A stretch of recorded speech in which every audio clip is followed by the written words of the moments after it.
Hello. देखो भाई लोग, आज अपन स्टार्ट करने वाले हैं कंट्रोल एंड कोऑर्डिनेशन। ठीक है। बेसिकली इस चैप्टर में अपन पढ़ेंगे कंट्रोल एंड कोऑर्डिनेशन। कंट्रोल भी देखेंगे अपन और कोऑर्डिनेशन भी देखेंगे। सबसे पहले एनसीईआरटी ने कोऑर्डिनेशन को डिटेल में समझाया है। तो कोऑर्डिनेशन होता क्या है एक्चुअल में? कोऑर्डिनेशन का मतलब होता है वेरियस ऑर्गन, वेरियस जितने भी अपनी बॉडी के अंदर ऑर्गन्स हैं, वेरियस ऑर्गन्स हैं ऑर्गेनिज्म के अंदर, वो क्या जितनी भी वर्क फंक्शन करते हैं उन फंक्शन को एडजस्ट एडजस्ट या उनके बीच में एक कनेक्शन कनेक्शन बिल्ड करने का जो काम होता है वो है कोऑर्डिनेशन। ज़रूरत क्यों पड़ती है? क्योंकि काफ़ी सारे ऑर्गन हैं अपनी बॉडी के अंदर, जैसे लीवर मान लो, पेनक्रियाज मान लो, फेफड़े मान लो, लंग्स मान लो। और फिर अपन देखते हैं क्या डिफरेंट डिफरेंट टाइप के ऑर्गन, जैसे ब्रेन मान लो। ये सारे के सारे एक साथ कोऑर्डिनेटली क्या करते हैं, परफॉर्म करते हैं, जिससे क्या शरीर की जितनी भी वाइटल एक्टिविटीज़ का मतलब होता है वाइटल एक्टिविटीज़ वाइटल एक्टिविटीज़ का मतलब होता है कि जो जितनी भी लिविंग ऑर्गेनिज्म के अंदर जितनी भी एक्टिविटी होती है, लिविंग ऑर्गेनिज्म के अंदर जितनी भी एक्टिविटी, मतलब जैसे रेस्पिरेशन रेस्पिरेशन मान लो, डाइजेशन मान लो डाइजेशन मान लो और एक्सक्रीशन। अब मुझे एक चीज़ बताओ, अपन खाना खाते हैं, ठीक है। सबसे पहले लिया न्यूट्रिशन अपन ने।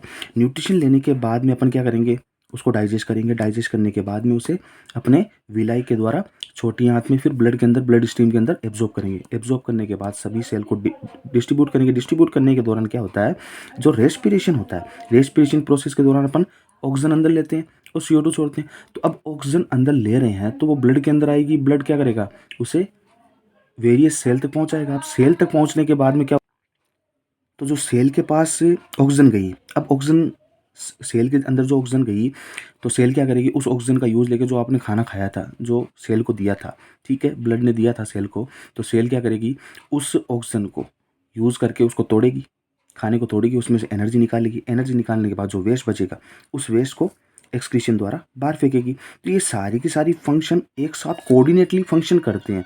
इसके पीछे कौन है? ये कोऑर्डिनेशन है। यहाँ पर काम आता है कोऑर्डिनेशन। तो इसीलिए कोऑर्डिनेशन मोस्ट इंपॉर्टेंट है बॉडी के लिए, ठीक है।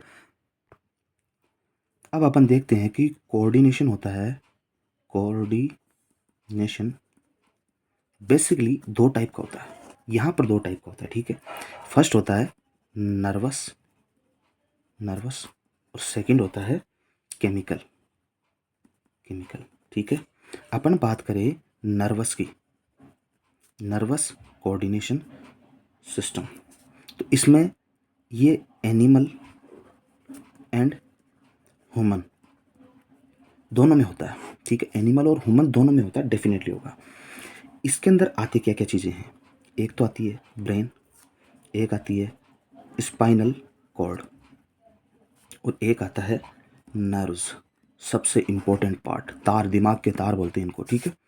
अब आता है सेकंड है chemical chemical coordination. Chemical coordination ये भी ह्यूमंस में होता है, बट मेनली किस में होता है? मेनली होता है प्लांट्स के अंदर। क्योंकि प्लांट के अंदर इतने डेवलप नहीं है, तो उनमें नर्व्स वगैरह, दिमाग के तार वगैरह की भगवान ने बनाए नहीं। अपन सबसे एडवांस क्रिएशन है। तो प्लांट के अंदर क्या, भगवान ने केमिकल कोऑर्डिनेशन करने के लिए, मतलब एक जगह से दूसरी जगह, एक सेल से दूसरी सेल, एक ऑर्गन से दूसरे ऑर्गन पर संपर्क करने के लिए, उनको मैसेज देने के लिए क्या, केमिकल का यूज़ लिया, जिन्हें अपन हार्मोन बोलते हैं, जनरली सुना होगा आपने, ठीक है। तो ये मेनली प्लांट के अंदर होता है। इनके अंदर क्या होता है, ये केमिकल रिलीज करते हैं, केमिकल रिलीज करते हैं, ठीक है। ये बात हो गई इसकी। यहाँ पर अपन दो पार्ट्स में पढ़ेंगे इस चैप्टर को। सबसे पहले अपन नर्वस वाला पढ़ेंगे, उसके बाद में पढ़ेंगे केमिकल वाला, ठीक है। तो सबसे पहले अपन पढ़ रहे हैं नर्वस कोऑर्डिनेशन। इन दोनों में से सबसे पहले अपन नर्वस कोऑर्डिनेशन पढ़ रहे हैं, डिटेल में दिया हुआ है ये, ठीक है। इसमें आता है नर्वस सिस्टम। नर्वस सिस्टम में क्या होता है, नर्व्स मतलब दिमाग के तार, प्लस मसल्स, जो बॉडी के अंदर मसल्स होती है अपने, ठीक है, मसल्स, टिश्यू, ये दोनों क्या करते हैं, मिलकर कंट्रोल मिलकर कंट्रोल एंड कोऑर्डिनेशन कोऑर्डिनेशन करते हैं, ठीक है ना। नर्वस सिस्टम के अंदर बेसिकली दिमाग के तार होंगे और मसल टिश्यू होंगे, जो क्या करते हैं, कंट्रोल एंड कोऑर्डिनेशन करते हैं एनिमल और ह्यूमन दोनों के अंदर ही, एनिमल एंड ह्यूमन दोनों के अंदर ही, ठीक है। अब बात करते हैं अपन नर्व सेल क्या होती है। एक्चुअल में अपन दिमाग के तार या नर्व नर्व बार बार बोल रहे हैं, तो नर्व सेल के बारे में अपने को पता होना तो चाहिए, नर्व सेल क्या होती है। अब नर्व सेल क्या होती है, ये एक स्पेशल टाइप की सेल होती है, स्पेशल टाइप की सेल होती है, टाइप सेल। अगर नॉर्मली जनरली अपन बोलें तो इंसानी शरीर की सबसे बड़ी सेल भी यही होती है। दिमाग के तार इतने लंबे होते हैं जितनी एक इंसान की हाइट होती है, लगभग 5 फुट 6 फीट इतने लंबे तार भी हो सकते हैं दिमाग के, मतलब नर्व इतनी लंबी हो सकती है, ठीक है। अब अपन बात करते हैं नर्व होती क्या है।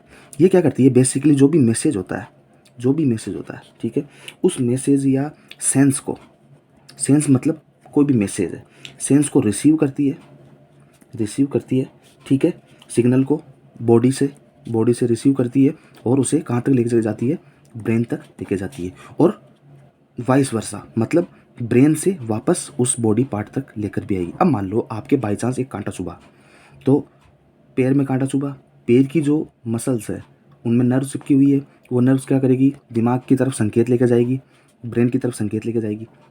जैसे ही ब्रेन की तरफ संकेत लेके जाएगी तो ब्रेन क्या बोलेगा, उस कांटे से पैर हटाओ, तो तुरंत एक दूसरा तार आएगा और बॉडी को सचेत कर देगा कि वहाँ से पैर हटाओ, तो आपका बच जाओगे आप, ठीक है। तो इसी तरह से ये काम करता है, इसी तरह से नर्व काम करती है।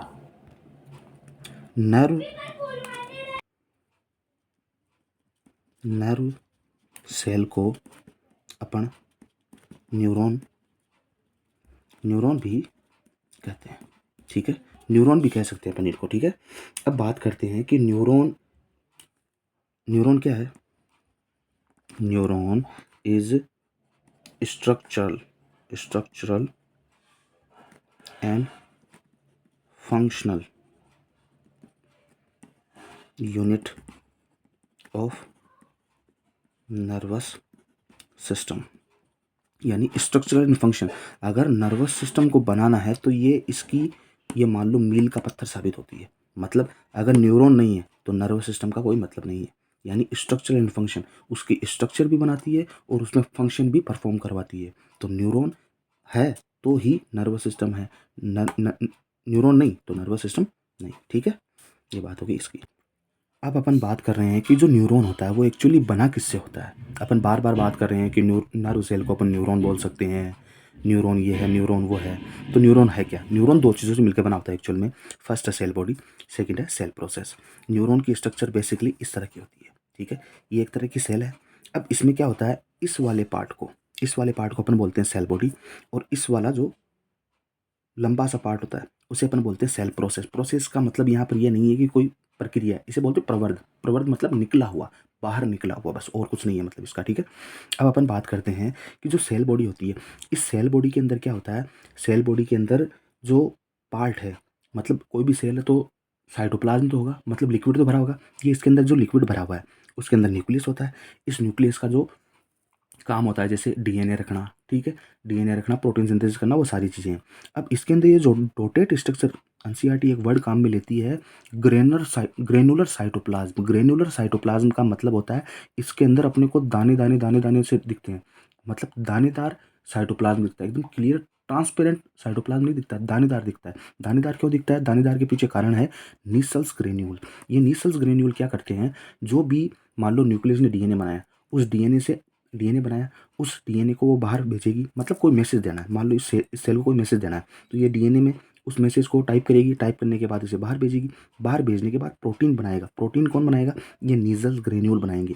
ये जो प्रोटीन बनाएंगे, इस प्रोटीन बने हुए को वो आगे ट्रांसमिट करेंगे। प्रोटीन एक्चुअल में एक मैसेज का काम करता है, अपनी बॉडी में काम ऐसे ही होता है कि सबसे पहले डीएनए के अंदर कोई भी चीज़, मान लो कोई भी काम करना होता है तो सबसे पहले डीएनए के ऊपर कोई भी, मान लो कोई भी डाइजेस्टिव सिस्टम की कोई सेल है, ठीक है, उसे एचसीएल बनाना है, तो डाइजेस्टिव सिस्टम की सेल के अंदर क्या है, एक्चुअल में अपन बोलते हैं कि भाई उसमें एचसीएल बनाने वाली जीन है, एचसीएल बनाने वाली जीन है डीएनए के ऊपर। तो वो क्या करेगी, वो सेल क्या करेगी, उस वो न्यूक्लियस को, या न्यूक्लियस के अंदर जो डीएनए उसको इन्फॉर्मेशन भेजेगी, या ब्रेन उसको इन्फॉर्मेशन भेजेगा कि भाई आप क्या करो, उसके मतलब ये बनाओ, में ये HCl बनाना आपको, तो HCl बनाना तो क्या करेगा, डीएनए उस पर्टिकुलर डीएनए के पार्ट को, उस पर्टिकुलर डीएनए के पार्ट को क्या बोलेगा कि आप क्या करो, HCl बनाओ। HCl बनाओ तो ये क्या बनाएगा, सबसे पहले mRNA, मतलब मैसेंजर आरएनए। ये डीएनए ये mRNA में कन्वर्ट होगा, mRNA फिर किस में जाएगा, प्रोटीन के अंदर कन्वर्ट होगा।